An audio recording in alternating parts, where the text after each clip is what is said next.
p.m. Yet another exciting edition of Green Spaces, where we talk all things climate change. Like we discuss on every program, climate change is already upon us, and it's up to us to take action. In today's program, we are going to be discussing COP27, the just ended COP27, emerging successes and opportunities, and why the youth should take action. Youths are today's leaders, they are tomorrow's leaders, so they have a responsibility to take action in as far as climate change is concerned. Joining me in the studio are two climate change activists, the Tafadzwa Chando. Thank you very much for joining us. Thank you. I really appreciate the time. Yeah. Natalie Gwatirisa, welcome to the program. I think it's Gwatirisa. Gwatirisa, you know what, I really wanted to say it correctly, yet I didn't say it correctly. You know, Tafadzwa, before we began, she said she wanted this to be fun, so yes, we're regulating it. So, viewers, the two climate activists with me here in the studio attended COP27, the 27th edition of the COP Conference of Parties in Egypt, and they're here to tell us the lessons that they've learned, their individual experiences, and we also want to find out what they think the youth here in Zimbabwe can do and why they should take action. I will begin with you, Tafadzwa. How was your experience? Was this the first time? Well, it wasn't my first time as such, and I must say I was disappointed. Like the trip was just stressing. For me to go to Egypt, I had to take many flights, and it was really stressing. And of course, the food in Egypt was just something else. I really miss your exotic is the word, right? Well, I've been to many countries, but I must say the food there was just something else. I couldn't keep up, and it was a big challenge for me. And of course, maybe it's the reason that I had a negative attitude towards the whole conference. And of course, language, they do speak Arabic, so it was a bit complex communicating, moving from one place to the other. But in general, the event was well organized, to be frank. It was in a nice city. The whole setup, the blue zone, the green zone, the innovation zone was well organized, to be frank. And of course, I was also happy because this was the first time that we had a children's and youth pavilion at COP27, which was a big plus, especially to our activism with young people. Of course, the issue of loss and damage being on the forefront of the discussions. And to be frank with you, like on Friday, I literally gave an up.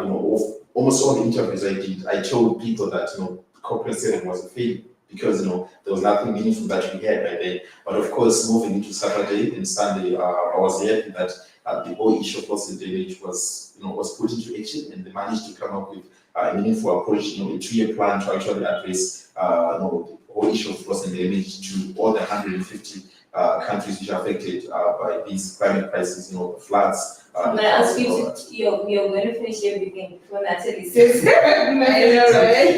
So let's bring you in, Natalie. Tell us, was this your first experience, and how was your experience at COP27? Okay, so this was my first call, and definitely not your last. Of course, I think I'm gonna be in Dubai next year. So it was my first COP, and I can say that, well, my first week, I don't want to lie, I didn't have access to the blue zone. And what's the blue zone?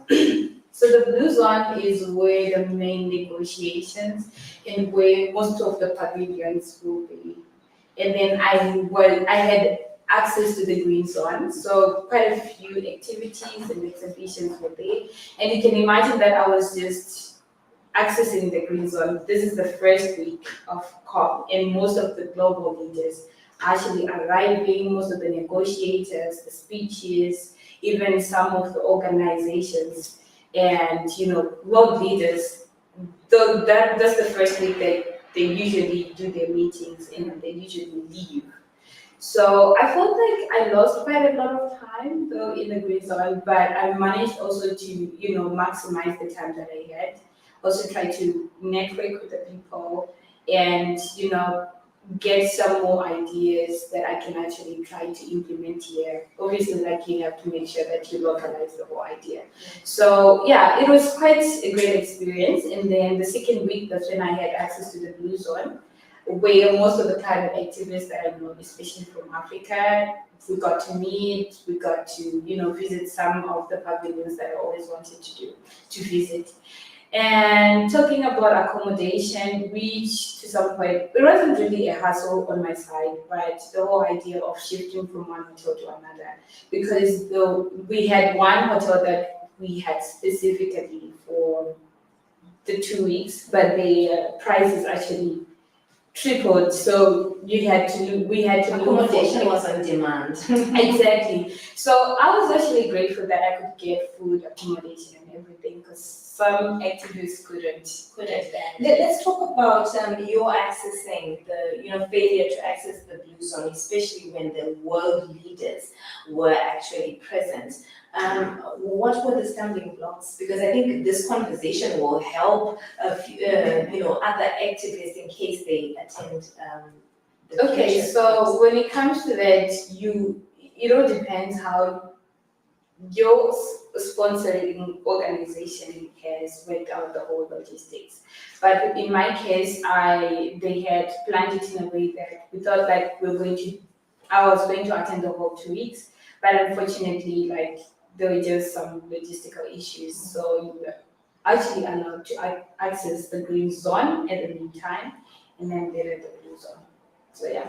Okay, and what message did you want to give to the world leaders? Because you said that, the first week you couldn't access the Blue Zone and you were kind of disadvantaged because you wanted to be at the negotiating table. What message did you want to Well, pass to it's the world not leaders? really being part of like the negotiating table. What I really wanted is, this is a zone, the blue zone, where most leaders will be accessing. They will be in there, and they usually come in the first week. So you can imagine that you're spending the whole week in another zone, and then the next that you are back in that, when you get access to that zone, you have missed quite a lot of opportunities. So my idea was maximizing and networking the most with those leaders, with whosoever I can bump into. And most of the activities usually they start, during the first week. There are quite a lot of activities during the first week. And then the second week, because most things, like it's more like rounding up everything. So Mhm. Your experience in the Blue Zone?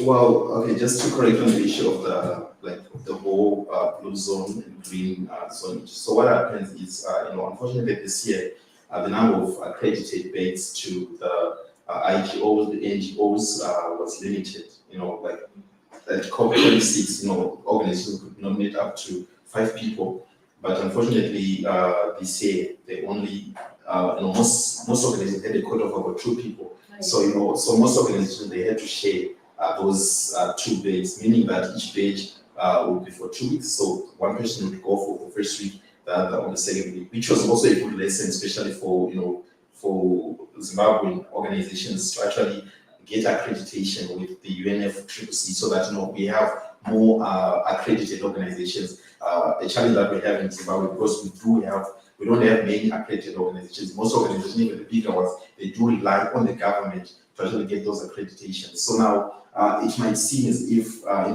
we were blocked to attend COP27, but it's not really the issue. The issue was that we are not doing much as the civil society organizations. We don't even have accreditation with the UNFCCC, which is a simple process. And then you have countries like Uganda, Kenya, where they had hundreds of people coming in, both from the government and from the civil society. in Nigeria. So that's the major issue. So we need to clarify on that, because this will also help us in line with COP28. But unfortunately now, the registration for COP28 for accreditation for organizations was closed in August. So the only chance that we have now is to apply for COP29, meaning that you have to register now on the UNFCCC platform, and then we have accreditation for next year. So that was the whole setup, and of course, I'll tell you, you didn't miss much for the first year because nothing really, nothing meaningful really happened. It was just, like you were having the British Prime Minister saying the very same usual thing.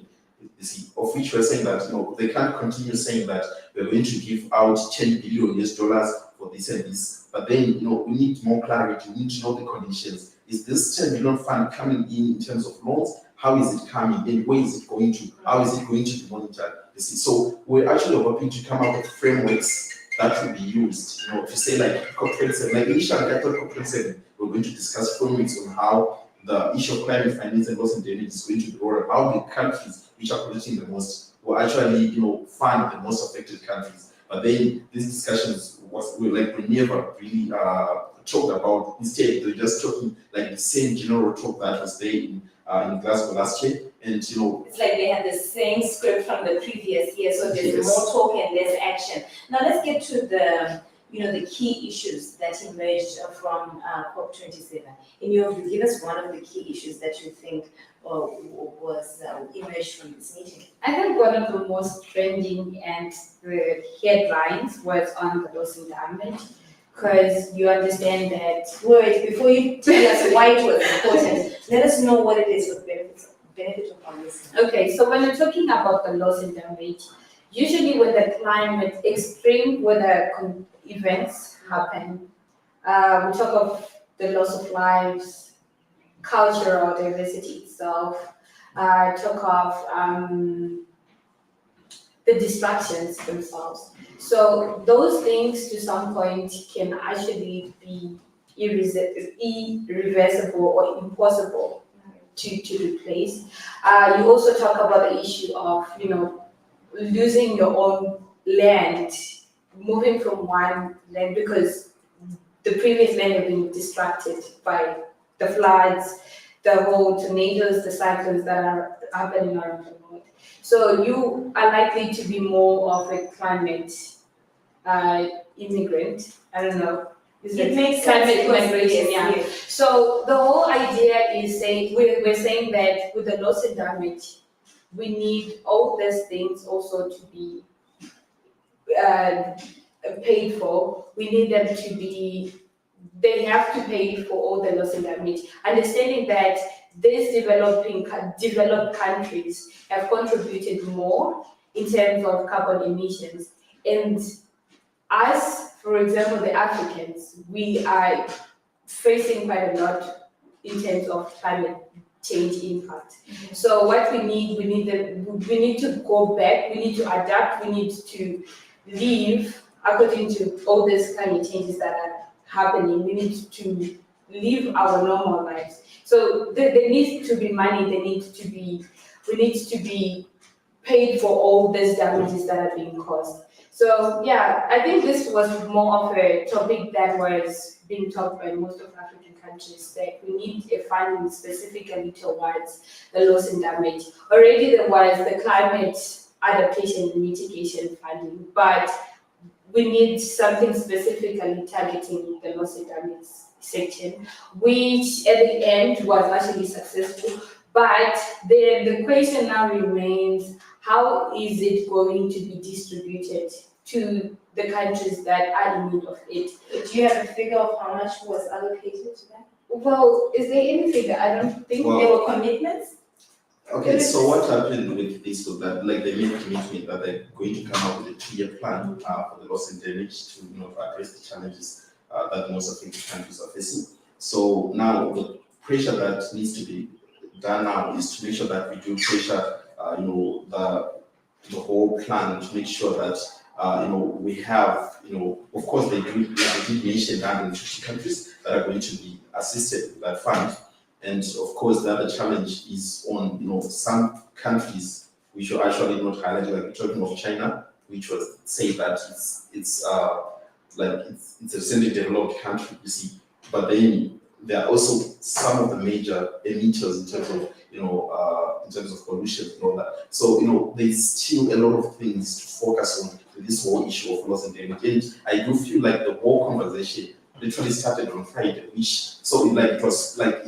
it was done in a quick way, which we really didn't want. We're supposed to have As if this it was any other business type of Yes, thing. so we're really expecting that this conversation was supposed to start on Monday, like when COP was opened, and way before the British Prime Minister had his his speech, you see. So, But why are we complaining? What are we doing as Africans to make sure we put that issue high up on the agenda, because we are the victims of that loss and damage? okay, so the challenge that we have regional, of course, I'm happy that most African presidents they had one unified voice, but then we don't have a unified voice on other issues like, when adapting to the crisis. A lot of countries they are opting on, exploiting oil and all that. So I do feel that we need to have our own commitment as a region to say that we are committing to this. You see. And of course, it's really hard, to pressure African countries to say don't exploit oil, because we gotta industrialize. We have our countries. We need money on the table. So we need to cater for our people. You see, and of course, we do emit less than 4% of the global emissions. So at the end of the day, I myself, the idea of saying let's talk about African countries emitting, it's actually not an issue for me, because we need food on the table. You see, we are the most affected. We are saying we're having droughts, we're having the floods, the cycles, and all that. It's a mess. If you go to Shimaniman, it's a big challenge. Not just Shimaniman, we don't have water. You see, so this crisis, it's a lot, which I do feel why we need to focus more on climate education to actually our climate literacy in the economy is very, very low. So we need to make sure that we focus on it, so that the people who understand what climate change is, and when they do understand, whenever there are those consultations, budgets and all that, or whatever government intervention that will be happening, those people who attend those meetings, they'll attend those consultations, and by this now they'll make more progress, because once people are involved, they will influence whatever policy that the government will do. And of course,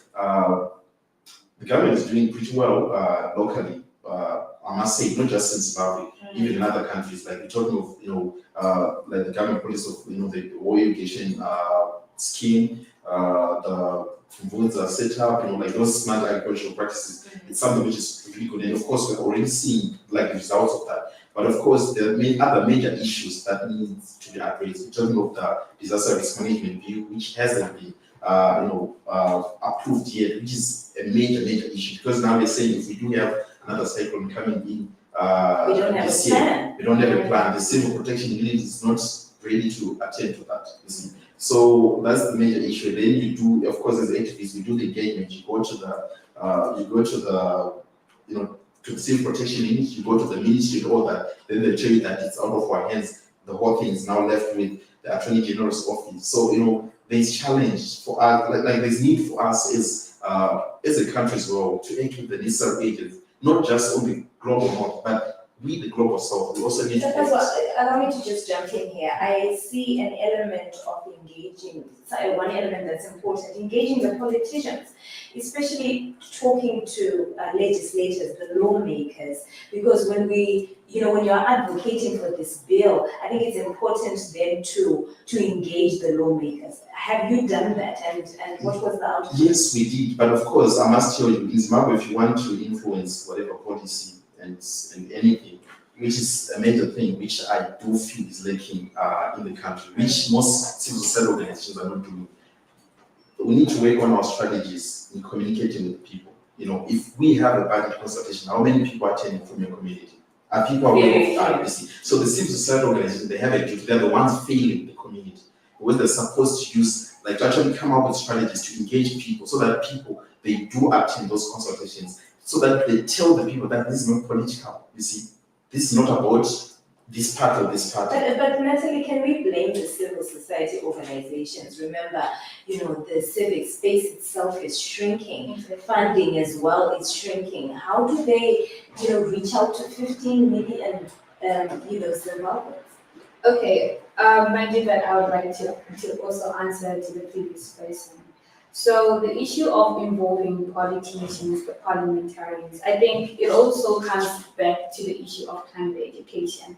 So for them, they also have to understand what it is and how it is affecting the citizens, and why it should be urgently addressed. So are we saying maybe our politicians are not aware? Yeah, because you cannot really, possible. they might be really aware, but I'm just saying that the whole issue as well of just engaging them or sitting down with them and really talk about how climate We've change been doing this all along for the past years.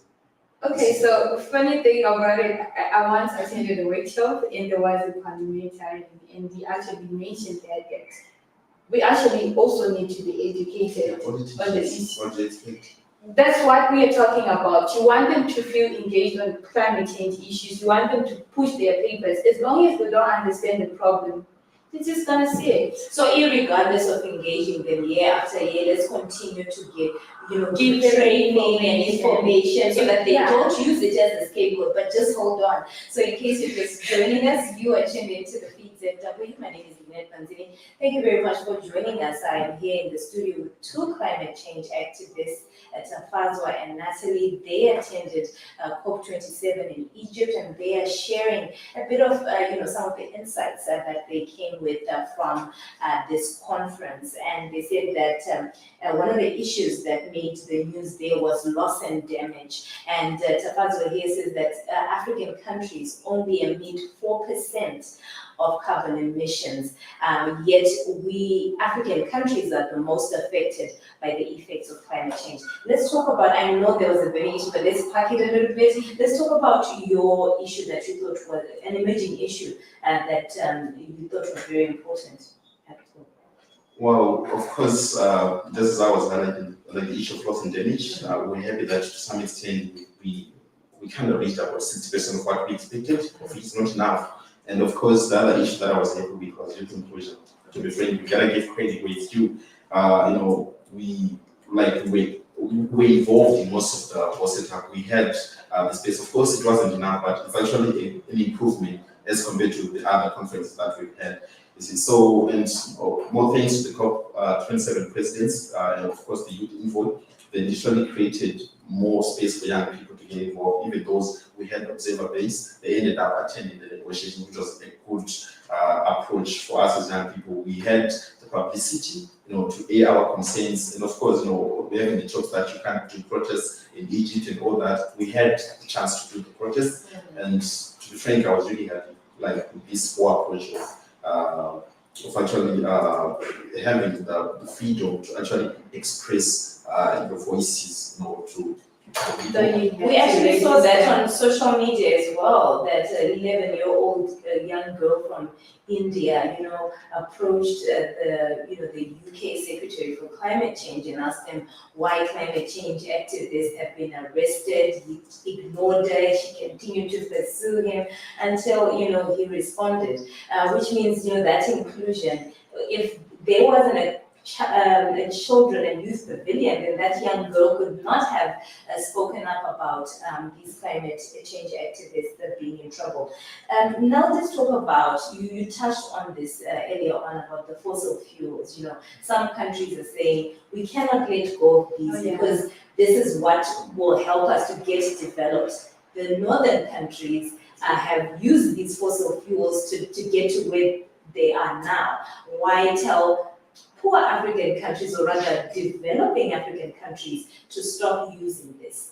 What's the way out of this in your view? Well, in my view, to be frank, I do feel that the issue of fossil fuels, especially on the global south part, just as I've explained, there's no way that we can start, focusing on renewable energy locally. Like for example, in Zimbabwe, it's very expensive for us. We don't have the expertise yet to actually focus on this. So of course, it would be very complex for Zimbabwe to say that we are scraping out all the emitting, all the petrol cars and the diesel cars. Just imagine what would happen overnight. But of course, there's need for us to also invest But we're getting, these hybrids. They've got fuel and electric cars in one. But can we all afford the new Honda Fit hybrid electric car? Can you actually get an electric car here in Zimbabwe, and where would you like? So I'm the host of this program. If I can just remind you, I asked the question. But that's a very interesting observation. It's very tricky, on this issue. That's why we are advocating for climate finance. That's why we are advocating for loss and damage. That's why we are having more pressure on the global north. And obviously, if we're not doing that, probably you'd have heard that I've been arrested doing a protest that we set out, telling the president to say, stop mining, stop doing this. You see, but then we have to look at the bigger picture. We have to be strategic in our approach. We have major issues. People are struggling. in Zimbabwe, people that don't have food on the table. You see, the droughts, and of course, you can understand that our economy was affected by this whole climate change issue. Back in the 90s, we started having droughts back in the 90s, and our agricultural sector, our produce reduced since then. But then we only started realizing this, like this century, to say, oh, climate change is due, so we gotta do this and this and this. And it was only recently that we started talking of, having Kumbudza, the irrigation schemes And the small grains. You see now. So imagine if we had this back in the day, then you'd say we don't need wheat from Ukraine, we don't need this from this. You see now. I think that conflict was a wake-up call for every country to say we mustn't rely. We should look within ourselves and try to make sure we use every resource that we have. Let's look at the issue of climate financing. Is it a different issue from financing loss and damage? Are these two different issues? I think Tafadzwa can actually take that. Well, it is different in the sense that loss and damage is actually it's on its own. We are saying that we need to focus on the issue of the most affected countries in terms of droughts, the cyclones, the flooding, and all that. And then we have climate finance, where we are not just focusing on the emitting firms to fund the most affected countries, but also on the issue of the global banks, the IMF, the World Bank, funding fossil fuel companies. See, they're investing in fossil fuel companies, which you are saying they should stop. Now, because if they continue doing that, we're not going anywhere. Of course, we might be getting the money to adapt, but then it's like a cycle. We're doing the same thing, and guess what? The moment you get to 2030, nothing changes. We're still at the same position, and the temperatures will continue rising. And just checking with the IPCC report, they highlighted that in the next 3 years to come, over 1 billion people in Africa will be displaced. I want to give you an example. Coca-Cola was said to be one of the biggest funders of COP27. And the biggest polluters, yeah. And they're the biggest polluter. There's a contradiction here.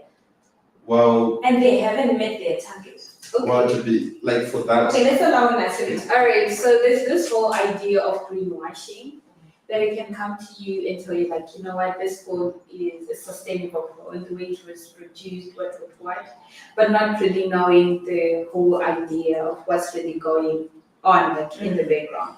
So with Coca-Cola being like the biggest polluter and funding COP, well, again, when you look at Coca-Cola, you just say, yeah, they are trying to work to also do their climate action as a company in terms of, sponsoring climate events and stuff. So you won't really give them like that, image of them being a big polluter. So, and yet they are. So it all comes back again to the whole idea of greenwashing, just making them that trying Yes, to they're put them as positive, like, but they're fine. exactly, the kind of thing that how then can you blame them that they're not doing something and yet they are sponsoring such an event? So we actually got some free I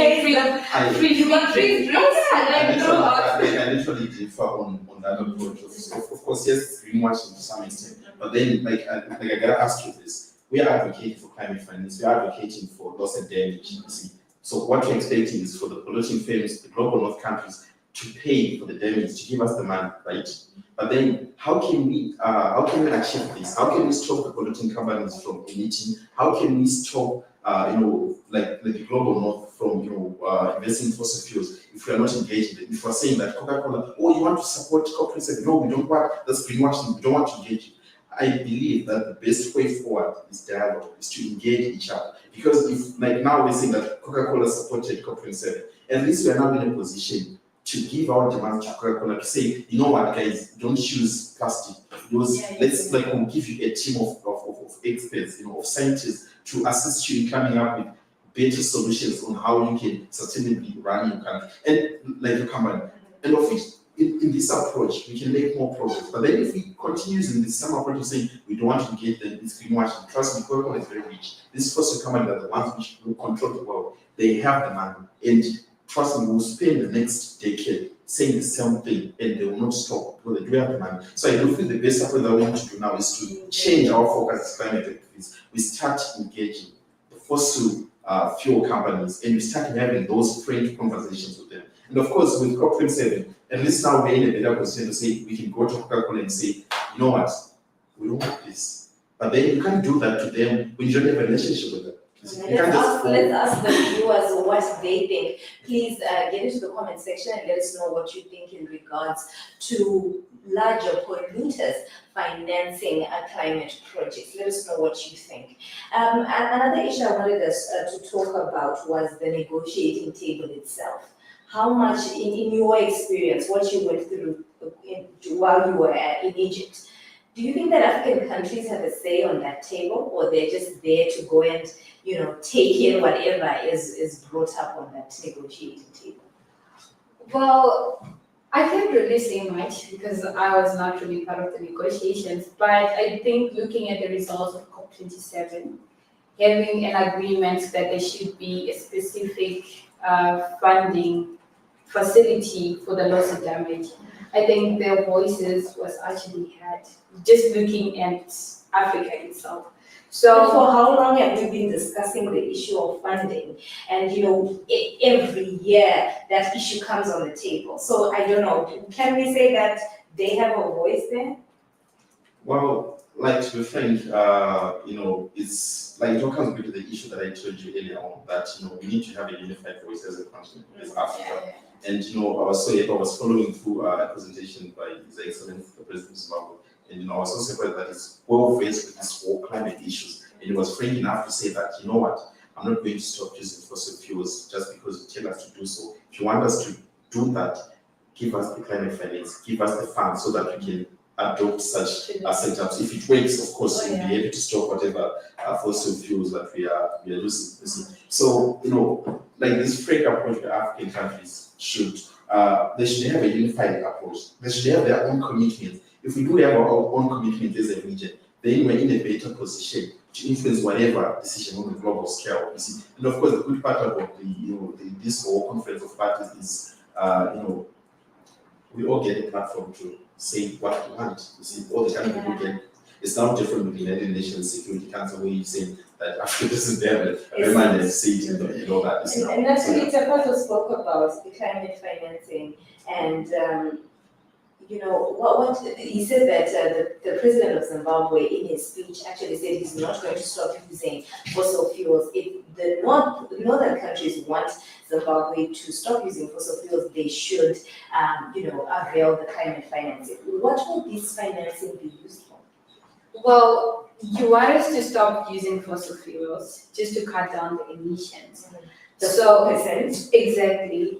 And now looking at even how much we are emitting as a country. So if they want us to stop, then they should invest more in renewable energy. Build the plants that use wind energy, solar energy. They have to give us the money to build all that.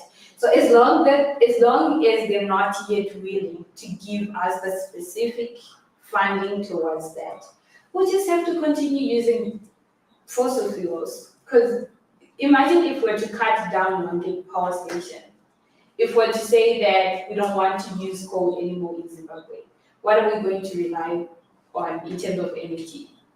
So we need the money, we need the climate finance. So I think the whole idea, even for climate finance, is coming up with innovations. Like you cannot. I believe that there are people with great ideas. They need to be put on ground. They need to be funded. We need to carry out those whole pilot projects, the researches and all that. It needs money. So as long as there is no climate finance, we're gonna continue using coal because that's what we depend on to build our nation in Zimbabwe. So even in terms of, And then remember, we're going to have to bear the brunt of the effects of climate change if you continue doing that. but it still comes again. I think the whole idea of 1.5 degrees was also a talk at COP27 that we want to cut down emissions. And yet, with other countries, they rely on selling oils, the gases, the fossil fuels. And they're now, it's more like the whole idea of reaching 1.5 degrees would seem to be impossible looking at the COP27 discussions, because some countries are still interested in that and some countries are not. So we're better changing the benchmark from 1.5, but I want no, you to answer that. it's the where after how long would they really want to cut down using the whole fossil fuels? So now they have put it back to up to 2050, so which is quite a bit, another 2 more decades from here, continuing using fossil fuels. So the whole discussion about using fossil fuels, at this COP27, it wasn't really discussed much, and it wasn't really an achievement, or like we didn't have like positive feedback on that.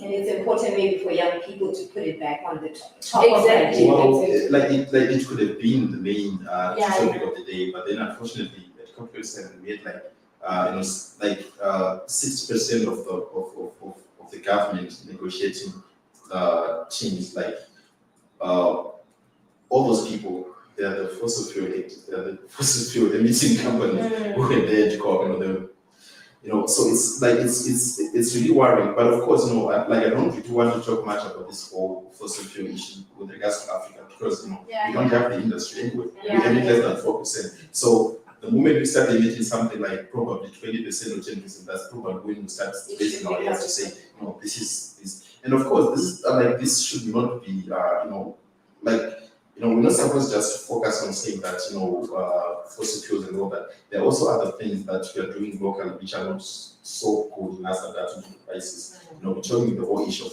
wetlands, we're talking of like a lot of issues that we are doing, unsustainable ways that we're doing locally, which are literally affecting our environment, you see. So it's like we should not just focus, yes, even as much as we want to focus on the global scale to say we need the money, we need all this and all this. But locally, our setup, do we have the infrastructure? Do we have the setups that will allow us to receive the money, that will allow us to adopt whatever policies that will come on the global platform? So this is a major challenge. And it's also, important for us, I think, domestic solutions. How are we channeling funds? I mean, the Minister of Finance will be presenting the 2023 budget. We certainly hope that the relevant ministry is adequately funded. But I want us to talk about what youth, why youth should act. We have the issues. We've had your experiences. We've had the key issues that emerged from COP. Why should youth care, and how should they take action? Well, we should act because we have the future. We're the president as well. And all these people who are in power, they won't be there in the next 10 to 15 years to come. You see, and we're going to start. Imagine if I'm going to have a family, and right now I'm buying water. Right now I like things are literally going sideways. I would just imagine how it's going to be for my kids. It's going to be waste. And of course, young people, they have to be very, very worried. I mean, if you talk about the budget that's going to be presented, again, we're coming back to the young people. Were we involved in those consultations? Did we have our voices here in those consultations? And of course, the government will always come and say, okay, there's a consultation for this bill and this, the budget consultation and all this and all this. And we are not involved in those, which I gain through the question that I said earlier on, that we as the civil society actors, we need to change our strategies, engaging people. We need to do communication strategies to tell people that, this is not about politics. This is about you and me. This is not about this party or this party. You see, this is our country at the end of the day. So let's go back and tell them that we need this and this in the budget. We need this and this in the budget. Imagine, I'll take for example in April. Imagine if that budget consultation is done at the local authority, local board, whatever they see, and you have at least 30% of the total population in April attending. Do you think that we want to get the real issue that people really want? We will. But guess what happens? The people who attend those consultations, these are the politicians, political players from those parts I'm not going to mention, who actually want their own things to be adopted. You see now. So at the end of the day, we as young people will continue to come back, then you start blaming the system. No, we're not being heard, we are doing this and this and this. But are we getting involved? Are we attending those And sessions? Natalie, here's a practical solution. Youth should be involved in the budget making process and also in the consultation. I'm a youth right now watching this program, and I'm wondering, how can I take part? What are the first steps to take? Okay, so I would like to also answer the previous question. Is that okay? You have a good habit of doing that. Okay, so just to make it a bit more practical, just taking you back to 2019 with the whole second thing happening.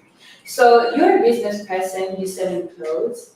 In Cyclone, Idai just hits your town. Your shop was there in the city, and it was twice away. Are you going to still have a business? No. You were going to school, and Cyclone Idai just hit your school, and probably school is no longer a priority after the whole Cyclone Idai aftermath. Are you still going to school because your family is actually looking forward to you to go maybe to hunt for food or do something to put food on the table?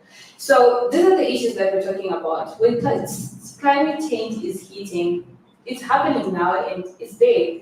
Even talk to your elderly. They know, like they have experience. They can tell the difference between the climate that is the weather or the weather conditions that are happening currently and that they experienced way back. So there's quite a huge difference there. And how can a young person start getting involved? This is a strategy that I think can allow young people to get involved in issues to do with climate change. I don't want to say that it's a complex subject. Yes, they say it, but I don't want to say it anymore because the more we contextualize it is the most difficult thing. It's going to register in our mind. And for you to, it's more like a psychology thing. For you to engage when you feel like, oh yeah, I'm going to read, I'm going to study, I'm going to really learn about climate change. But no, it's something that is happening now. So the strategy that I recently thought of when I was in a session at COP27, and I actually spoke about it, is we all work in different spaces, sectors, you're into agriculture, building. In that way, you can still come up with solutions or act against fighting climate change. So if you're a teacher, take an opportunity to talk about it with your students. Don't teach them like, The science behind it. exactly, just talk about it in a general way. If you are into building, if you're an architecture, why not talk about eco building with the clients? Those are some of the areas that we're talking about. If you're into, cooking or food whatsoever, start talking about food waste and how best we can, cook for what is just specifically and enough for you in reducing food waste. So if you're into, waste management issues, how best can we actually come up with a system in our own country that specifically focuses on waste management? I can tell you that I can tell you more about waste management, how to separate waste, but afterwards, like the garbage collectors will come and still mix the waste together. But how can we innovatively, build up a system that is specifically for Zimbabwe to have a clean city? We So have separating waste without actually capacitating the city council waste collectors. for me, it doesn't work because They still mix it anyway. exactly. But as long as we have a system that okay, fine, the city council have like those big cars. They've got sections that they take paper, plastic, glass, metal. That makes a lot of sense. That even when they go to Pomona, they still put plastic, paper, whatsoever. It's easy to This is recycle. where climate financing comes in. Exactly, that's what we need. So I think it's all about being strategic in terms of our solutions. Let's not buy solutions from other countries. The whole idea also starts when you educate the people. If they know the problem, they automatically come up with the solutions themselves without tapping into that of the Western countries and European countries. So we're talking about localizing climate action in our own country for our own people. There's nothing for the people without the people, and that's what we want.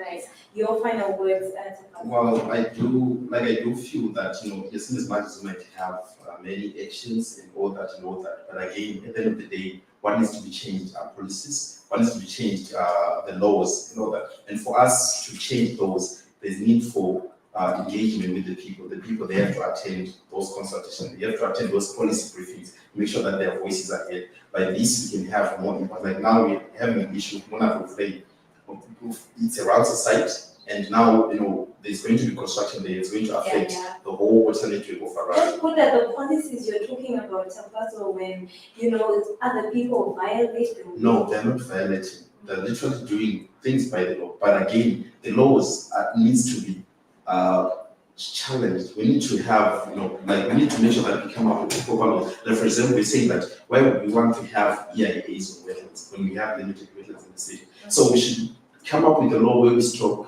the environmental management agents to issue out EIAs on wetlands. This way we solve the issue. So we're strengthening the laws. Yes. So by this approach, we can literally make more action. And of course, because right now, even if we were to look into these petty issues we're talking about, like the issue of waste management at Pohona, we're talking of educating people, we're talking of policies and all that. We can't achieve any of those if people are not getting involved in these policies. Because you know what, we can go and make all the noise that arrest council, but then they'll just change that we're following the law. We can make all the noise to say, let's say the GRM bill in place. You go to the minister, you go to the minister, my hands are tied.